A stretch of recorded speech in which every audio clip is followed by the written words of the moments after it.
We're here today with Francia Raisa, one of my star students who I'm in love with. I'm so in love with Francia, and she's makes me so proud of everything that she does, not just in her acting, but in her life. Mm-hmm. She has created this wonderful life, and we are lucky to have her today for the podcast. She's currently on How I Met Your Father. She started on Bring It On. Some of you may know her from Secret Life of the American Teenager, also Grownish, among hundreds of other credits. And now she is here with us today. Welcome. Hello.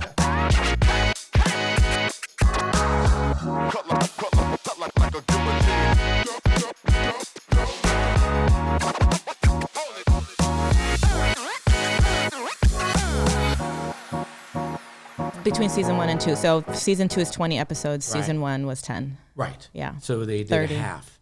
The Wayans had a similar thing. We started out with half a season, and then we did 24 episodes after a season. Yeah. Well, Hulu's never picked up a show for more than 10, I believe. Oh, wow. Yeah. So Well, that's quite a compliment. Yeah, thank you. Yeah, it is. So we had no idea we were going to do it more than 10. We were hoping for it. I think we were thinking 13, maybe 16, but 20 was wild. Yeah. Is it my imagination the show keeps getting better and better? No, it does. Have you been watching? Well, I watched for the beginning. Okay. 5 episodes. Yeah. And then I said, that's enough. And then I watched recently, and it's like, everyone's relaxing now. Yes. Everyone, Yes. it felt like everyone was pushing in acting terminology means when you force things, you push a joke, you try to make something happen instead of letting it happen just naturally.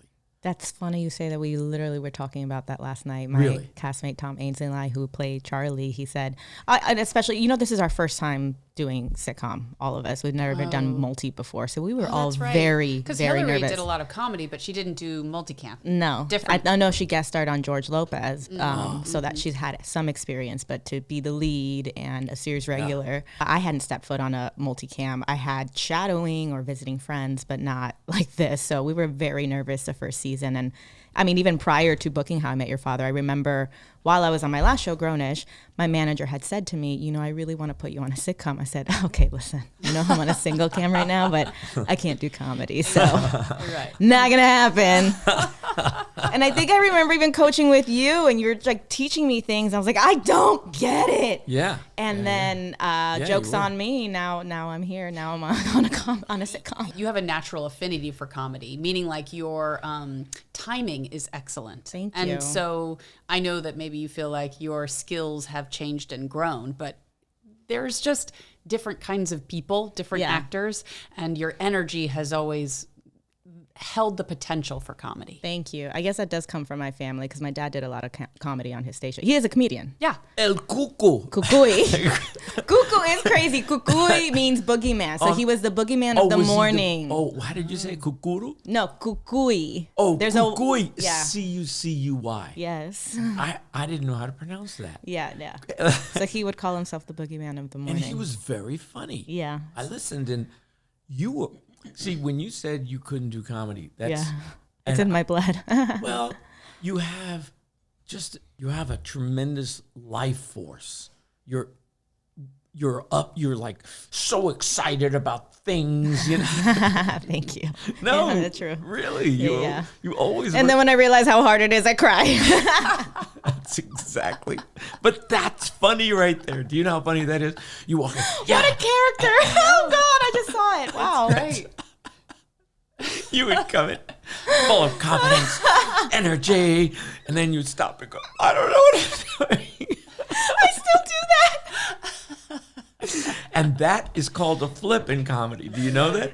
Now you know where you flip it, See, it all just came naturally, but he then teaches me the terminology. I'm like, oh, got it, cool. I was teaching you that stuff all the time. Because even in drama, they have that. Yeah.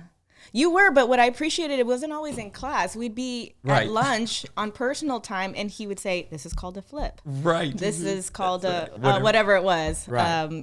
Some great truth would be funny, just saying, or a non sequitur. Yeah. You say like, Abraham Lincoln, Yeah. George Washington, and Donald Trump. What I appreciate about you is that you will talk about things, and I'm like, what does this have to do with this? And then you circle it back around, and I'm like, That's right.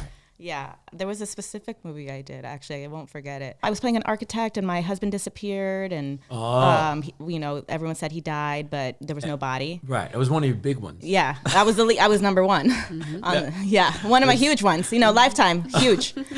But, they all stepping stones, aren't they? Yes, they are. They really are. No one I gets also it. think that might have been the first one where you were playing a full adult. I was actually That playing. was like, I was playing that a was wife. A big deal Yeah. for you to go from being constantly right. put into teenage roles and teenage roles and teenage roles and teenage roles, and then you were like, I'm an adult. And then I went back to teen. Yes, Well, even in Grownish, they put you as an adult. But that was after that. I did Grownish after that movie. Right. Yeah. That was a big moment. Yeah, it was huge. I was like, I'm finally playing closer to my age, and we're going back to college. I think I saw it. I don't remember. I'm going to go back and see it, though. No, please don't. You don't have to. You know what's funny is when I went to coach with you, I remember I brought my script, and half an hour, 45 minutes are going by. We're not going over any of these damn lines. And I was like, why are you? I know you want to catch up, blah, blah, blah. And so I'm going to bring it up. We started talking about Fred. Yes. And Fred was an acting coach that I met with you. Yes, in our studio. In our studio. And we were talking about Fred, and he had just recently passed. And so we're going over that. And again, I was, loved talking about him. I was like, it's 45 minutes. I only have an hour with you. You're so expensive. Can we please go over this? Did I start crying? Yes, you did. You did. But then you said to me, can you imagine if his family didn't have a body to mourn? I remember. And I stopped and I went, oh my God. He goes, can you imagine, went to the funeral, you started talking about the funeral experience and saying goodbye, and then started really putting in perspective of there's no body and you just don't believe it. Yes. And then I said, and you looked at me, you said, do you need to go over these lines? I said, no, thank you. And I left. Yes. Oh my God, that was great. Yeah. I completely forgot. I about did not. this. I did not. And those are the so things that glad. I look for in scripts. That's how I learn. I'm so glad you Like, even remembered. You just gave me chills. Oh, with there's that. a lot of moments in class that I remember that just really stood out to me. Devin Werkheiser had a scene, and I don't remember who his scene partner was, but he was messing around with sugar, and his voice started getting louder and louder and louder. The other person said, why are you yelling at me? And then you stop the scene. And you're like, do you guys always raise your voice when you're yelling at someone? And I went, oh my God. He goes, I know the script says he's yelling, but that doesn't mean you have to yell. That's right. And so I started paying attention in my real life when I started getting upset or watching other people. That's how I honestly study. I hear what you're saying because you're all about real life. And then I go and I practice it, or I start observing other people, which sometimes sucks because I'll be in the middle of a fight and a breakup and I'm like, remember this right now. I know. You're not yelling at me, but you are, but you're not raising your voice. Yes, And you plant these little seeds in my head that just stand out. And then I see it in real life because that's what we're doing is bringing real life out of the script. And it just clicks and starts making sense. That's how I started growing in my craft. I mean, I can talk about other scenes that I don't even remember who acted them, but there were moments that I was like, oh, right, because of this. Oh, objective. Yeah, I'm here because you all think I'm doing this podcast, but I'm really out trying to make Erin proud because look how far I've gone. So I'm going to just spill everything. Yes. That is beautiful. That's Beautiful. very Beautifully deep said what you that. just did. I know. It's very deep because that's exactly what we do. And that's what you teach us. And it's so Yes. hard to understand. Absolutely. And it's so exciting to hear you get it. Mm-hmm. It takes a while. I tell everyone it takes a while to get it. Oh my God. where I was you could- working and I didn't get it. I can tell you that I feel like I didn't get it until 2020. And I've been working since 2006. Yes. Yeah. What are you talking about when you did the Bring It Secret. On. Bring It On yeah. was my first movie How did the two of you meet? through my first manager. Oh, yeah. Yeah. She introduced you. She introduced me. I had been booking a lot, but I was booking more so, I would say natural talent, but a lot of you the booked that television thing on Disney. Secret Life. Secret Life, Yeah, that was it. on ABC Family. But I think that's what I coached with Fred for that. Right. So I did Bring It On. Bring It On was my first movie. Prior to that, I had done a guest spot on a show called Over There. But anyway, so I was playing a Mexican. I was like, I'm Mexican, I can do this. But my dancing was what booked me. Right. I believe. I feel like I did a great job with that role at the time. I think back Sure. now and I'm like, I could have made more choices, whatever. And then after that, I did the skating movie. Now, the skating movie, they did not want to hire me. Did not. Because I was green. Oh, sure. I had not taken acting classes. The manager I had at the time was the one coaching me, and she was all about just sounding natural. So all I ever had in my head was sound natural. Well, Nothing about it was pretty objective. good. It was pretty good. I watched it. And Well, so there, I can't deny there was some natural talent there. Yeah, not so bad, by the way. To just sound natural is already like That's hard. 50% better than what most people are doing. And it's hard. It is hard. It is 'cause hard. Cameras over there. Everyone's looking at you. Go ahead and do that thing. Yeah. And you're not really that confident at that moment. You know? Yeah, exactly. Oh my God. Ooh, bring it on. The first scene of the day was my first scene ever, and I didn't even know what the T was in front of me. Like, what's this T for? Yeah. For people, the T is the mark that The they give you mark. to stand on. It's not, And it splits your feet so you know Right, where to right. center. Yeah, It's exactly. so and I funny. didn't think I The could move T. from it, so I never moved. no one no. ever. No one And ever when they called calls it a action, I was T. like, I didn't take my moment. No one ever calls it a T. It's a mark, but it's calling it a T. Yeah, when you first get is on what there. it looks like. Oh, they put a T down. That's great. I love it. Yeah, so that's how I was working, so I did that movie, and then Cutting Edge, I was saying they didn't want to hire me, but I knew how to figure skate. Oh, so they liked the other girl because of her talent, but it was just a lot easier because I knew the sport. So all of a sudden, I'm the second lead of this movie. Right. Yeah. And it was fun. It was great. But I remember hearing that note, and I was like, oh my God, I honestly don't know what I'm doing. Yeah. I just think I can do this. You know, it's so funny. Welcome to the acting world. I Who know. knows what they're doing? There's such a benefit, though, especially at the beginning, to ignorance, and ignorance in the purest sense of just really not knowing what you don't know. Mm-hmm. And that ignorance can actually equate to confidence. Yeah. Because if you were hit with all of the stuff that you didn't know, how would you ever start?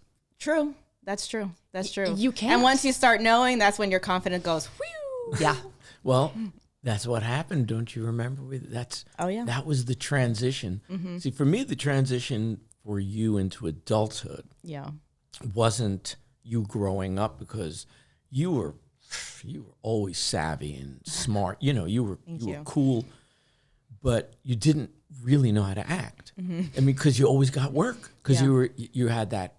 You know, look, your close up is money. What I call money. You might have heard me talk about that. You have an amazing close up. Thank you. So you're going to get cast a lot, whether you act or not, based on your close-up. If you're natural enough, which you always were, and you have this wonderful energy and funny, and so you got cast, but you didn't really know how to act. But you were the one who then came to me after the Secret Life. Right, was over, and you said, I think I'm going to have to learn how to act. I remember. And you were an actor already. I know. And I remember that first day back after I had been on a show for 5 or 6 seasons. I don't remember. You cut me off in the middle of a monologue, and you were like, "You're bookable. That doesn't mean you're good." And I was like, "Oh, ouch!" I didn't say it quite like that. That's what you remember. Where's the lie? You were there, right? You were there. Okay. I apologize. I want to. But you know what? This is what's I want to crazy. apologize. No, don't apologize, because I'll bring it full circle now. I remember when I started really understanding things, I stopped calling for coaching because I was like, I just don't want to change certain choices.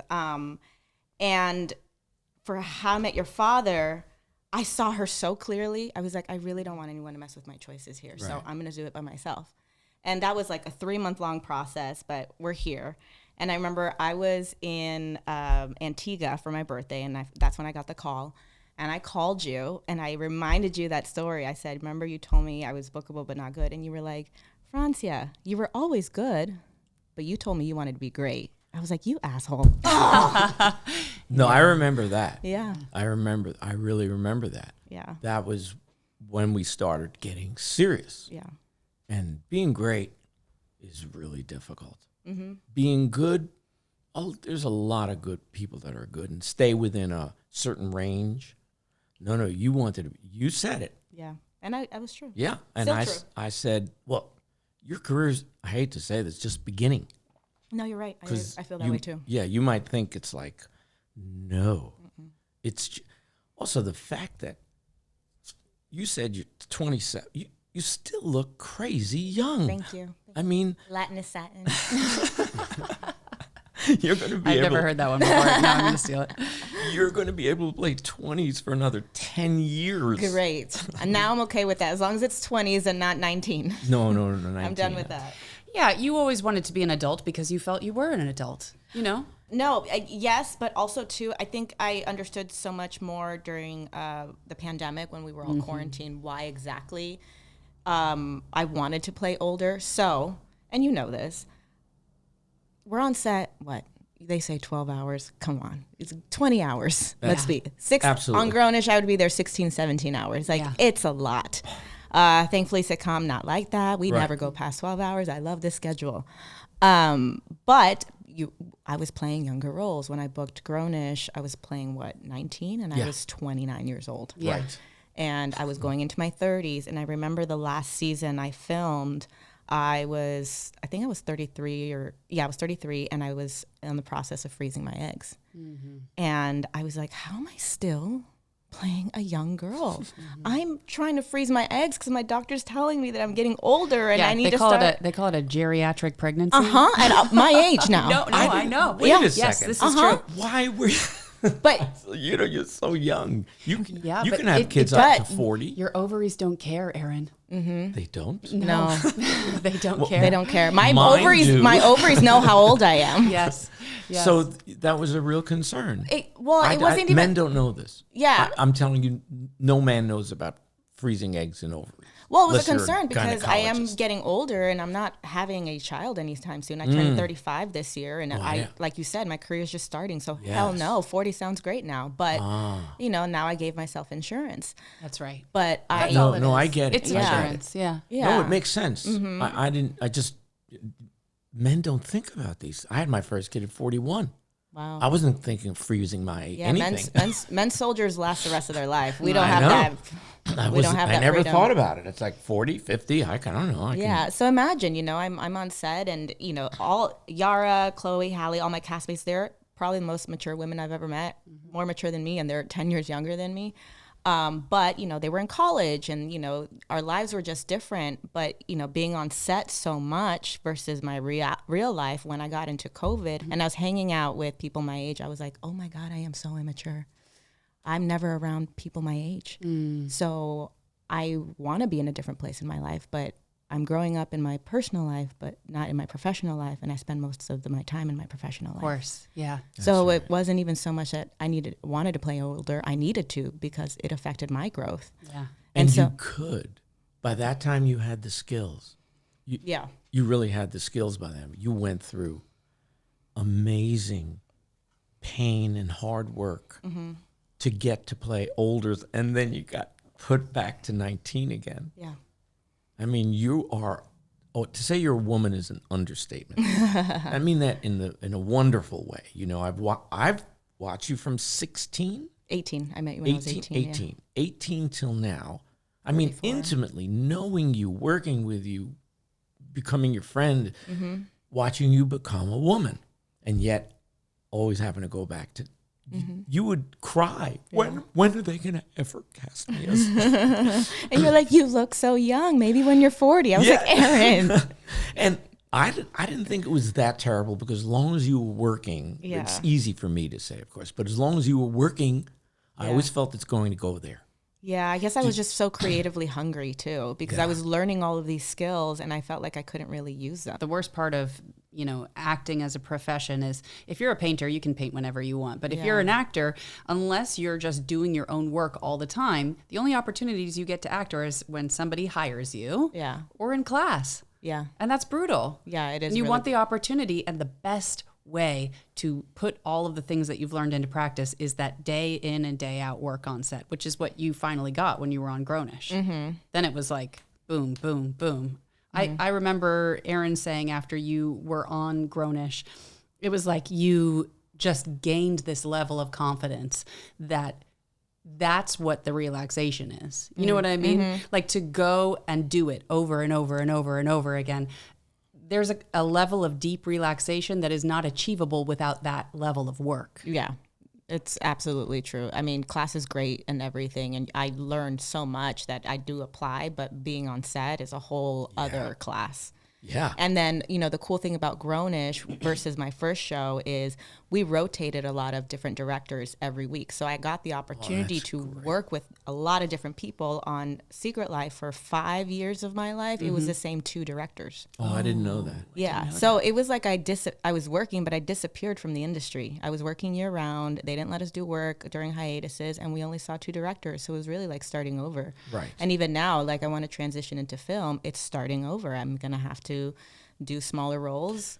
It is, but the tools you have now are no one knows until you do it. Yeah. So anyone who sees you now is going to love you on the show, How You Met Your Father, but they don't know what you're capable of. Right. That's part of what happens. Yeah. I think you know more than I know. Oh, I do know more than you know. I mean, I know. It's Will Smith doing Fresh Prince of Bel-Air. Who in the world would know he could go from Fresh Prince of Bel-Air into one of the great actors of the world? Yeah, it all seems so obvious now, but not at the time. Yeah, You know? I remember you were talking about that. Jennifer Lopez started in a sitcom. Oh, yes. She was a bag girl in a grocery in New York, and she only had told me like about 5 lines. Yeah. She had 5 lines. It was like, heck, they're over here. New York accent and stupid things like that. And it was the beginning of her career. Yeah. Who would know that, you got to start somewhere. And from you will prove how great you are when the opportunities come. But right now, this is the opportunity. Yeah, and I'm having a good time now. It's so fun. That's great. Even on Friends, what's the name of, what's her name? Jennifer Aniston? Jennifer Aniston. They were all wonderful on Friends. Yeah. They really were. But Jennifer Aniston has the chops to go further. I mean, her work is wonderful. Yeah, it is. Not that the others aren't talented. For whatever reason, they really didn't go further. They still might. They all had great careers at television. Courtney Cox and Yes. David Schwimmer, Yeah. and all of them have worked. Yeah, Lisa Kudrow. They're all working as much really as still they working. want. Right, but they never took The that transition to, to film. Yeah. Yeah. And now I see those 2 industries, television and film, they're completely different. Right. So, They are. Good to Yeah. great isn't that what we're talking? Good to great? Yes. yeah. Great. What is great? You define it yourself. Do you know what you have to? I like when you say the definitions and then I go off of that. So then I go on another podcast. I'm like, great is. That's good. That's so funny. You are my teacher. That's so funny. Yeah, but see, we've seen you great. Of course, the sitcoms they're just wonderful vehicles and opportunities to meet people and grow and work all the time. Repetition, work. But once you start doing characters that are maybe a little bit different, that move into the depths of your pain, which we don't really see the depths of your pain on How I Met My Father. It's not meant for that. The tone and the style is different. That's when you see what great is, by the way. When the actor becomes an artist by using their pain to paint with. I'm using that as a metaphor, to paint with. But we see your image, and you're using your image to create this character that has such deep pain that the audience is moved profoundly. That's great. This is why I wanted you to say it. So I'm going to need a clip of that so I can write it down. When I'm in an interview. I got to tell you, I have no idea what I just said. Great, that's fine. That's why we're recording. I mean, you mentioned something about it, and then I started thinking about it. How do we take it to great? We'll take that clip. We'll also add some EDM music in the background. Just little tinkles and... But that's really... It is our desire to be great. And it's hard work. Hard work. If anyone knew how much, no one has any idea what you have done. Actually, Mark does, and Kay does, I do, and you're the one who felt it. But we felt it watching you.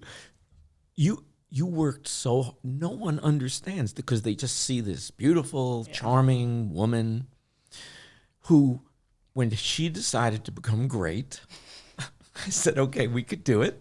She started with a monologue because we didn't have anyone to work with at that moment. Yeah. And got up and just started crying. Cry. Every, 6 months was it? How long? What's that? Would she cry? She'd get up and just cry. She would just start, even before she would say a word, she would get up, walk in to the room, and start crying. And so confident, too. She would be like, yeah, everything's fine. It would just be like that. Because everyone in that class is just trying to make you proud. Tell me I'm wrong, Mark. No, because we're like, shit, we're gonna get chewed out. It doesn't matter what I do, it's not enough. Yeah, and that's when we learn the most is when we do, don't do something great, and then you give us something, lecture for 45 minutes. It's like we're pissed for 2 weeks, but after that we're like, oh, thank God that happened. The abuse, we come back. Oh my God, you're killing me. Everyone keeps saying this about me, that it's abuse. If something isn't good, right, doesn't mean you're not good, but you have to help the person understand. I'm having PTSD right now. This is making me, I need to jump back in class. I missed the. No, seriously, I worked with him the other day and I was like, wow, I need to go back to class. Oh yeah, that was a fun piece. It was fun, yeah. You were hilarious. Thank you. I watched really it later, were. by the way. You I was did? like, oh my God, I wanted her to funny. see it because it was so good. Thank you. It really was. I was like, oh my God, you just sort of explode. It's just amazing. Thank you. It was fun. Yeah. It's one of those special things that if you're not an actor, you don't know the process that we have to go through to book a role. And that was a rough one. That's the thing. I always think so much of an actor's process is really hidden. And so to get into a place where you are really watching yourself do it, of course, your process, but then watching other people do it, because when you get on set, nobody's showing you their process. Yeah, no. It's like showing, it's like getting nude. Do you know what I mean? Like nobody's going to show you theirs. Right. And you sort of have to, unless you have somebody who mentors you or a class or whatever, like how do you figure out, because you're essentially operating some kind of an internal, I don't know, what do you want to call it? Like there's a whole internal process that you have to do as well as an external process. Mm-hmm. And learning it is like a maze unto itself. And it's painful unto itself. It's very painful. Yeah. Well, that I want to just finish the idea of you crying because I don't want to end it there. I know. Yeah. Because then they're going to think, oh, that's it. She got up. She cried all the time. She's a crybaby. That's not it. That's not it at all. No, it was tremendous pain. Yeah. Insecurity of at that moment. I believe that's part of it. Of you didn't quite know, but the pain is the gift. Mm-hmm. I know it sounds. Most people don't understand. The pain is the gift, and how we learn how to use it makes us a great artist. Because if you don't have pain, you can't be a great artist as an actor. Mm-hmm. You can be maybe a great artist as a cinematographer, maybe a director, but you got to have pain, and the pain, and then how the actors use it, and eventually, you stopped crying. Mm-hmm. And what started to, because then you understood certain processes to mold that pain. And the work was magnificent. It wasn't good. And then you started booking again. Yeah. Yeah. You went through a whole thing. Mm-hmm. Most people wouldn't understand. They would just say, what's wrong with that beautiful girl? What's wrong with her? She just keeps crying all the time. Mm-hmm. Month after month, yes. Mm-hmm. Yep. And then it got better, easier. I started understanding more. Yes. And then it all just clicked one day. Oh yeah, yeah. But you came back. Mm-hmm. You know, because I was determined. That's who I am. The class was laughing uproariously every time you got up. We all knew you were going to cry. Do you not remember, Mark? No. we did. I think we did Terminator. I don't remember. And she did. You stopped her. You said, "Hey, listen, we can't hear you if you're sniffling the whole time." That's what you said. I totally forgot about that. So right now. Yeah. She was sniffling during the scene. Oh, man, it's so funny. It was good. It was great though. Like by that point too, it was a brilliant scene. Yeah, She started moving away and using it. I still don't know what I'm doing, but yeah, I'm using the pain now. I remember you saying when she first came back, you said that she had learned some bad habits in TV based on that, and then you were able to like reverse engineer it, and yeah, we could just see you get better and better and better. That was a great scene. You just killed that too, Mark. That was. By the way, just kudos for being fucking brave, because most people who get onto a show do not ever want to come back to class. It is way too vulnerable. Yeah. For real. I mean, I have conversations with people about it who are like, they finished a show and they're not sure what to do and they're feeling nervous. And it's like, well, maybe you should come to class. And they're like, oh no, I can't do that because it feels way too public and vulnerable. And you fucking did it, man. And it is. I'm not going to say it's not. It totally is. But I wanted to be great, like you said. And you know, I come from a dance background, and I have the belief that if you don't exercise a muscle, like then you lose it. And acting's the same thing. Yeah. You know, if you don't go to the gym, what happens to your muscles? Bye bye. I tell that to everyone. I'm a true believer in that. And if I'm not doing something consistently, something that I really want to do, then I'm too afraid to lose it. So I had to come back. But a lot of people say they want to be great. Everyone puts lip service to that. Yeah. But the hard work, because the hard work is painful. That's what they don't quite get. Dancers are better at it because they go through a lot of pain learning to dance. Right. It's a lot of pain. You know what I also appreciate about your class? It's not so much also learning the technique, but you really teach about the industry. And I was by myself in this industry. You know, my parents didn't go to set with me. They weren't monitoring what auditions I was doing or what anything, you know. So I didn't know what to do next. So I came back to you and I was like, so what now? And you're very good about teaching us, you know, what casting is like, what it's really like being on set, what marks are, you know, rather than just telling us this is the objective, this is how you do this. It's also to save your money and things, everything, you know, I like the whole, you know, don't spend all your money on a car right away. Wait till the second series, you know. You really teach us about life. And like, it was really kind of the only guidance that I had. Because I never had that guidance. Yeah. It was it's what probably destroyed my acting career. I had no one guiding me. I was like just bumping into things. Yeah, same. You know, and someone said, no, you can go around it over here. I didn't have that. Yeah. So that was part of, when I gave up acting, I vowed that I'm going to help them more than just acting. You know, because I came from the Bronx, I knew nothing. To say I knew nothing was an astonishing understatement. English was my second language. My parents spoke Yiddish. And they hated me for becoming an actor. You know, they wouldn't talk to me. And so that's part of the thing. I want to help people in other ways. You know, and I do hope they become successful actors. But maybe I can help them in ways that become a successful teacher, successful something else also. Yeah. That's success. Yeah.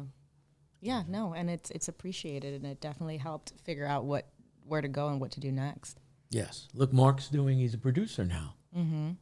I'm sure he never thought he would be a producer. No. And that's why I wanted to do this podcast. And Kay and I are like pushing him to do this because the life lessons through acting were only learned by the people that would go to class. So now through podcast form, we can hear his brilliance. Because there's no way we can repeat what we learned. I know. There's no way. I have notebooks just filled with stuff that I haven't looked back at, but I'm sure there's some you know, so many gems just by sitting in class and watching. Gems in between the fucks and the bullshit and the sex. Aaron's a little salty.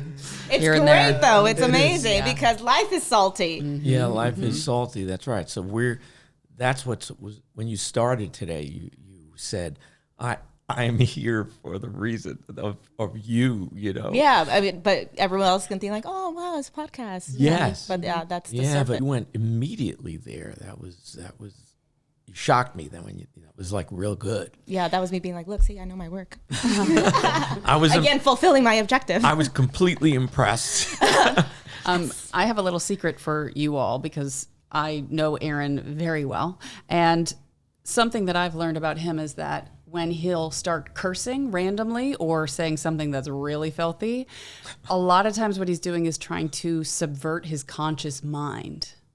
Because the conscious mind will be like, this is the straight answer. This is the thing that I think you should know. It's like the conscious mind knows things, but the subconscious mind sometimes knows better things.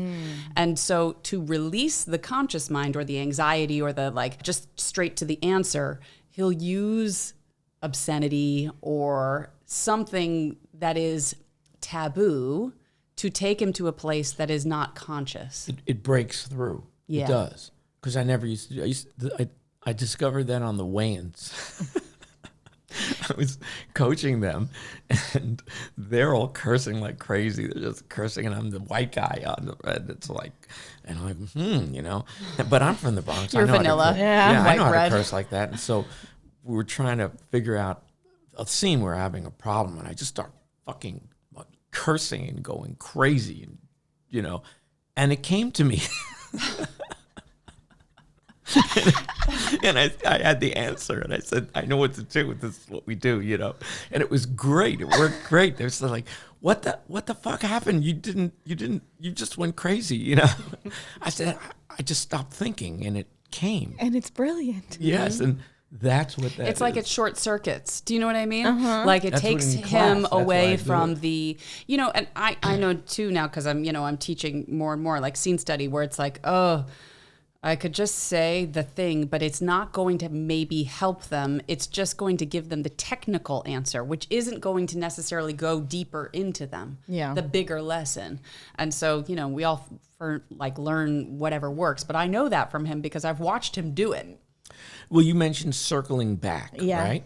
It's not circling back. What it is, it's a process of whether it's cursing or being salty or uninhibited, taking that road until I get to the place of that I was going for. But I can't consciously look at that place. Like, so when you said, how do you define great?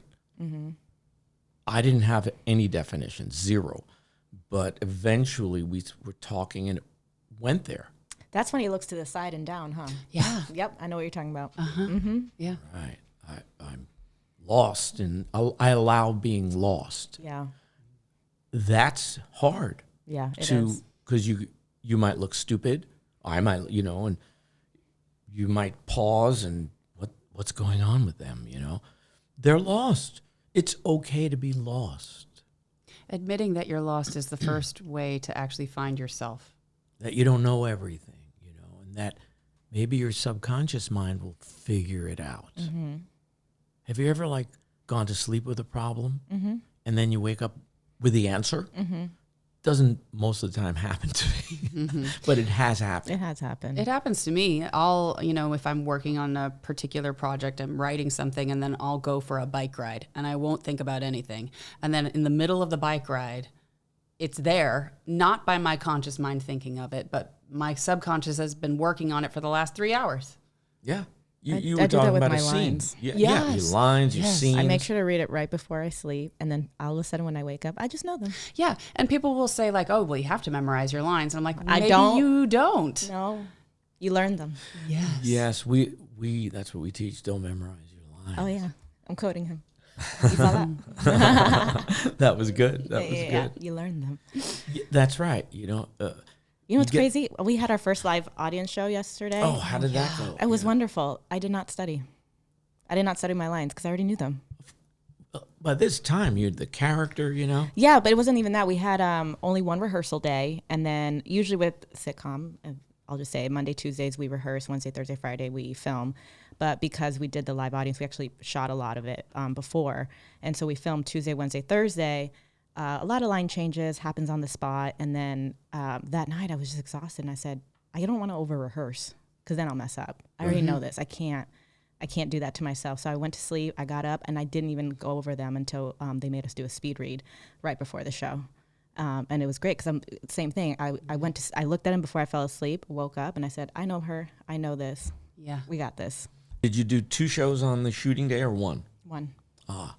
We would do 2 shows. Okay. No. And it was different then, but It was just a finale. The show's actually hybrid. This is our first time ever going in front of a live audience. How was it? Was it fun? It was so much fun. I bet. It was so much fun. I was saying last night, because, he said that he texted you, and I was like, she's probably so like adrenaline high from that experience of being in front of people. Yeah. It's like, we don't get that. Do you know what I mean? That's so rare. Yeah, we got the laughs that we were hoping to get. did you have to hold? Yeah. It was weird to hold. Yeah. Right? Especially when you're in the middle of you start the words and you're like, oh shit, they're still laughing. Do I keep going or do I stop? Shoot. Or then you start laughing, but it adds to it. Yeah. It's the closest thing to theater that we get on film. Thank God for acting class, because that's how I figured out how to open to the fourth wall. Right, Because even though I had never stepped foot in the sitcom, I mean, the only thing that Pam Fryman had to really teach us is to find our lens, because they're not going to find us. Mm-hmm. But other than that, acting class really helped me to perform and project louder. Yeah. But you did mostly single camera with... Yeah. So This is, first multi. right, but on single camera they come around. You don't have to worry about that. Yeah, no. But Right, and here, they give you it's theater. and It's I'd never done it. yeah. You have to open. You can't stand in front of another actor with the camera there. Then you see nothing. It is a different medium. Yeah, it definitely is. Fun though, huh? Oh my gosh, it's so fun. You get high. Yeah, it was a great high last night for sure. Applause and laughter. Yeah, and there was a scene that we weren't going to do, but we wanted to give them a spoiler. We didn't give the ending away, but they gave my ending away, and the reaction from the audience was awesome. Now I have the itch. Yeah, and it's addictive. Applause is like addictive. Curtain call, the intro, Yeah, so fun. yeah, It's so yeah. fun. Yeah, you just don't make a lot of money. That is the problem. But you know with what? it. I went to see Hugh Jackman, and God, he was just having the best time of his life. Music Man? Yes, I saw Music Man. Amazing. But just watching him, he's a huge movie star. He's talented. And I was like, I want to get to the place where I do this for fun. You could tell he's just having a ball. Yeah. It's not even about the money. I mean, he's Well, Wolverine. he's magnificent. Yeah. He's a magnificent But, actor. yeah. He really is magnificent. He really is. And live, Jesus. But it was so nice to see him just have fun, engaging with the audience. Live is so much, it's astounding because you can actually work with them in different ways, you know. Yeah, I feel like I'll be able to enjoy acting class now because I enjoy being live now that I've had the experience. Until Aaron yells at me and I start crying again. And I'm like, shit, I don't want to do this live anymore. Not here. You know, you can do theater if down the line Okay. because you'll have enough money from doing television and film. It's just back to what do you want? No, I do want that. There's magnificent shows like that's what he did a revival. Yeah. So you can do revivals. And I miss dancing. And, I have a dance background. I used to tap dance. So that Right. sounds incredible to me now. Yeah. There are so many things. When you move into your producing phase, where your production company and start doing that, that's when you'll be able to start to look at what serves me as a producer, as an actor, and then I wanna feel do like some Aaron's theater. giving me a reading about my career right now. Tell me more. What else is going to happen? I am. I'm feeling it Okay. because I feel your desire. Yeah. In other words, I never knew your desire, but now I'm feeling it. Remember, you could do theater for 40 years, meaning down the line, anything.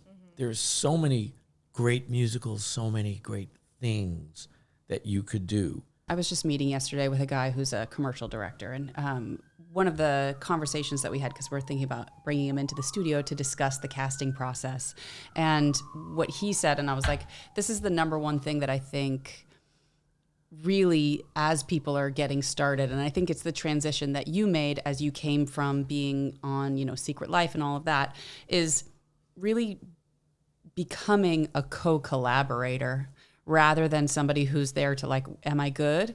Is this good? Okay, what do you want me to do now? Like fully coming to the table as an artist, as opposed to waiting for validation or approval to do something, like filling yourself with all of the craft and the knowledge and the wisdom and the pain, all of those things, to bring that to the table makes you into somebody that your career can go forever because you will always have something to offer. Right. It's hard to understand when that transition happens because I started at 16 and it was all, what do I do now? Yes. Okay. Totally. All right. Where's A? Where's B? How do I get to C? Right. So when I turned the age or I wasn't aware. I didn't know. And to get to that place where I was like, oh, I have to hold accountability to myself. I can't wait for someone to tell me what to do. I mean, that was painful in itself. And then again, it's like starting over. So it took a while to get here. And I feel like I'm just, like we talked about, just starting. Well, who gave you guidance? I know the answer, it's a rhetorical question, in terms of moving into producing, which, because you look so young, this will always be kind of a problem.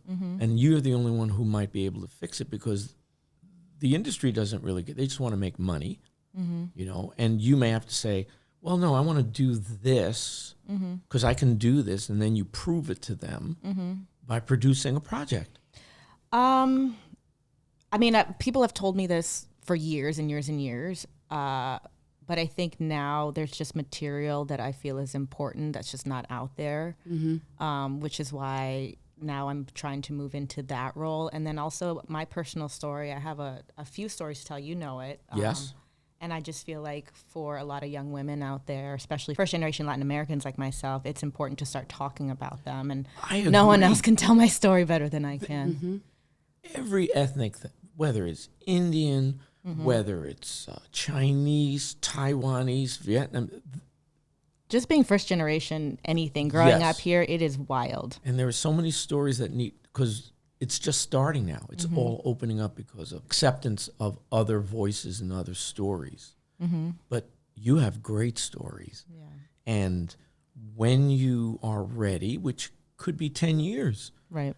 you start producing those stories. Yeah. I know I want to see them. You know? I'm starting to plant seeds and work on it. Right. I'm going to start with a book. Look at Jennifer Lopez. She is a huge producer through her Nuyorican productions and whatever she wants to do. You know? She had to start it. There wasn't like, who? Yeah. Who were the Puerto Ricans, the Latin Americans who were doing it when she was coming up? No one. There was, Rita Moreno and Rosie Perez. Rosie Perez was right before Jennifer. She Yeah. actually got her career going, and but that's it. Where are these other fabulous women? Which they were there. Yeah. There's Eva Longoria now. Eva's a producer as well, a big producer. And director. Yes, And Salma Hayek. Salma's huge. But handful still, right? We're not talking about 100. The list does not go on. No, that's right. It'll go on with you. Yes, hopefully. Thank Well, you. The road has started, Yeah, I just started. right? And if that's what because how excited you got about theater, how excited you got about other projects. I'm afraid to get excited now because then tears come. At least I can make fun of myself. Yeah. What's wrong with those tears? Nothing. It's making me a lot of money. Yeah. It's a beautiful thing. Yeah. Tears come to me all the time now. Yeah. It's healthy. Oh. I get crap from people sometimes about how emotional I am and dramatic and I cry all the time. And I'm like, but that's what makes me a great actor. So I'm not sorry about That's it. right. It's your superpower, Francia. Yeah. It's a superpower. I'm not, I don't apologize for it anymore. I'm like, hey, I can work on some stuff, but it's what's keeping my craft up. Yeah. I have to be. What about And I your want sense to of be. humor? You can't, it's not just sense of humor. It's so many things. Yeah. So many things. I just see a lot more things for you. Thank you. I mean, this is the foundation now where you're at. Yeah. It's interesting because you've been doing it so long to say this is the foundation. I've been doing it already for, Yeah. 20 years. What is it now? Yeah. 15 years? 18. 18. Yeah. 18 years. And you look like you're 18. Thank you. Thank you. I'm not mad about it. No, I'm exaggerating. You're And, 21 now. I knew you were going to say that. And in case you can't tell, Aaron is very, very, very proud of you. Thank you. Thank you for telling me. I know. Appreciate it. Well, for some reason, he's not telling you. I didn't say that. No, he has. I feel terrible. I've said it. Maybe I haven't said it publicly, but I'm astoundingly proud of you. But, Thank you. I mean, it's embarrassing. It's going to make me cry in a minute if I continue to talk about it. Don't cry, because then I'll cry. I'm done crying in front of you. Until next class. Yes, I am so proud. I mean, you did it. Yeah. And it's nice to be able to help someone. That's what I do. Yeah, help we're people doing it. Yeah. I'm doing it. You're on hiatus now, though, right? Yeah, I just went on hiatus. I'm taking February. I'm going to Trinidad in 2 weeks for Carnival. Ooh. Oh my God! Hook her up with Scotty. Oh yeah, we have like connections. Really? Okay, Yes. great. Yeah, We know, it's like, my a first lot of time. people. I'm Oh. scared. I'm going with a few friends. Oh, then we'll hook you up. Yeah. We have a friend we were who said invited to to go us, down. we need to go during Carnival. And I'm like, I don't know if we can. Yeah. Like, I don't want it to kill us. Yeah. Because what we I mean? have a new studio, the screen Yeah. acting studio that we're starting. Yeah, and But no, we'll hook you up on that. Yeah, to hook me up with liquid IVs. That's maybe some clothes, because I'm probably running around naked over there. I know. That's what I he hear. said. I hear it's wild. He said it's but fun. 24/7 partying. Yep, that's what my friend told me too. Yeah. Wow. Yeah. But we'll get you with people who will also be great to Take hang care out of with. you. And I guess moving into certain kinds of movies during hiatus. if Yeah, possible. that's the hope for that project we worked on. I keep hearing "stay tuned." My manager doesn't like tell me anything until Well, I'm sure they don't know because it's still. early. Yeah. Yeah, that's what I keep hearing. But so in the meantime, I have other auditions. I was just asking Mark if he can help me with one. It's 3 pages. And yeah, I'm doing the transition into film. And It's great. if you don't book anything in hiatus, just you got to be patient. I'm not stressing anymore. Good, because this is still so new. You've only 2 seasons on this. Yeah, I'm on not this stressing. show. I mean, Now it's fun.